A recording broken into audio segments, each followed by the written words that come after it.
See that. How's it going, bros? This video is going to be to explain the secret or legendary chests on the Dreadnaught and to show you an efficient route that you can take around the patrol area to open all of them.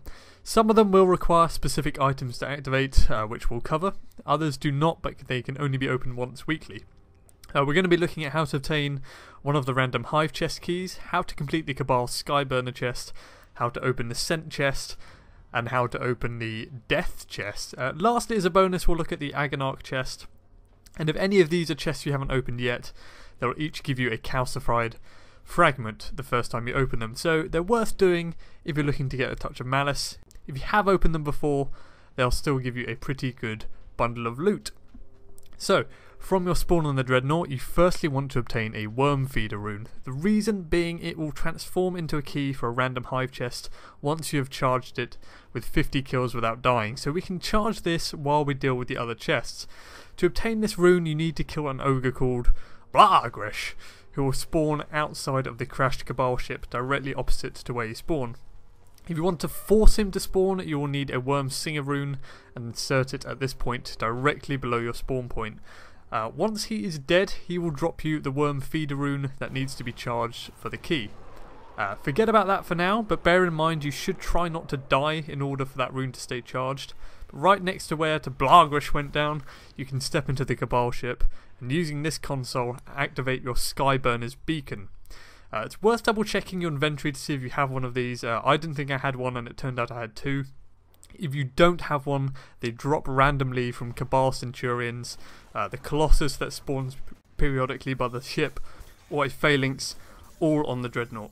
Once that is inserted, it will summon a Cabal champion that you have to kill to get the deployment code.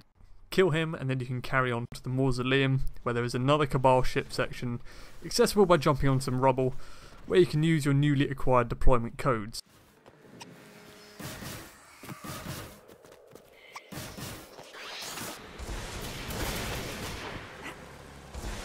Insert these and you'll have a 3-part mission to complete. First part will be something similar to a patrol mission, so it might be just to kill any enemies in the area, or like here I got to collect slug screws, but something generally very easy and untimed. And the next will be a scouting mission, and you will be on a timer for this. As far as I know, there are at least 2 possible locations that they can send you. I seem to get this one every time, but either way you will be given directions on your radar for reaching it. If you get this one, take your time, as dying will set you back a lot of time, and we don't want to lose our Worm Feeder progress. You have plenty of time to get it done, but do leave enough for the scan time when you reach the platform, as that'll take about 5 to 10 seconds. But immediately after this is done, your third mission is going to start, and that is to kill a Cabal soldier in a different part of the ship. So start making your way back as soon as your scan is up, and you want to follow this route here through the Dreadnaught. As a hunter, I had a Nighthawk equipped so that I could one-shot him. Other classes, be aware that he is armoured and has a fire shield, so prepare accordingly. And there are a lot of enemies in this area and a lot of shadow touch taken sparks that will slow you down when you try to escape. So if you can kill them from range, do so. And again, try not to die. Return to the console in the Mausoleum at your leisure and you can claim your chest with the Skyburner access codes.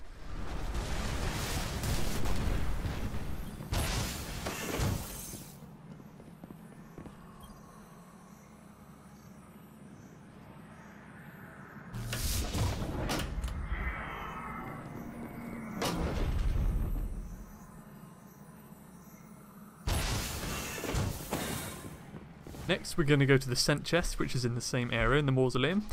Head across the Mausoleum, maybe kill some enemies on the way to keep charging that rune, and make your way into this cave. This is the 3rd door from the end of the room, and immediately to the left is the cave you want to go to.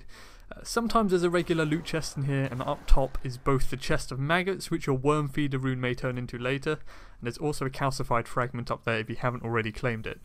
You need to stay in this room for around 30 to 45 seconds, during which your screen will become more and more green, and once that time is up, you'll be given a countdown and a scent buff. At this point, you need to make it to the Scent chest within that time. You can either take the disappearing platforms across this gorge, in which case I would recommend planning a route beforehand to make sure you have enough time to do it.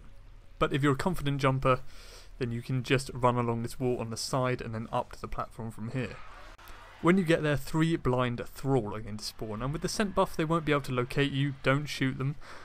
and you'll be permitted to open the chest at the back. Make your way back to the mainland, and if your worm feeder is still not charged, you can head off to the death chest by following this route. This chest is going to deal about 45% damage to you every several seconds while trying to open it, meaning there are a number of ways to survive it. The official way is to wait for some text in the area outside to mention a thrall ritual is taking place, and then you can interrupt it for a timed buff similar to the scent chest. Look that up if you want, but a much simpler way is to just use your sword block while you open it for a hugely minimised damage.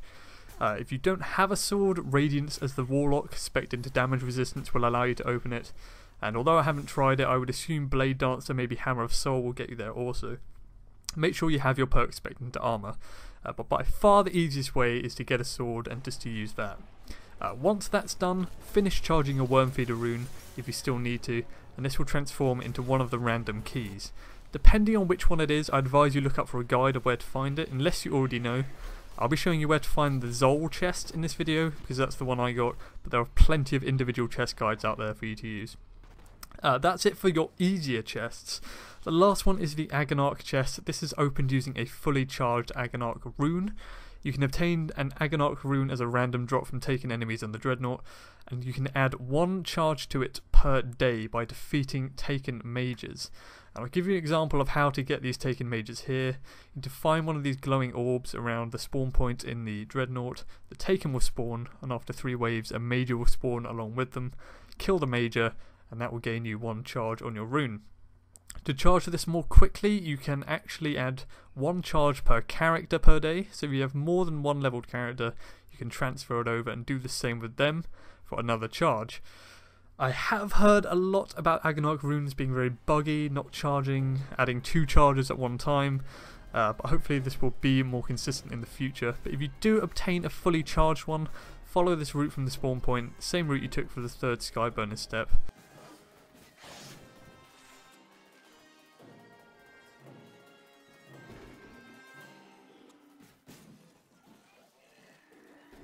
And you're looking for a small crack in the wall here just before the main room. This contains the access point for the Agonarch rune. Once you've inserted it, you'll have to face several waves of taken, activated by stepping into these glowing circles. They're of increasing difficulty, and the final step is going to spawn a zealot. So if you're not feeling too confident about this, make sure to bring a friend. Once all 3 waves are down, the chest will spawn in this puddle thing, and you can just open it for your loot. And that does it for the main Dreadnaught chest. If you found this useful, leave me a like, it's much appreciated. Otherwise, I will see you in the next video.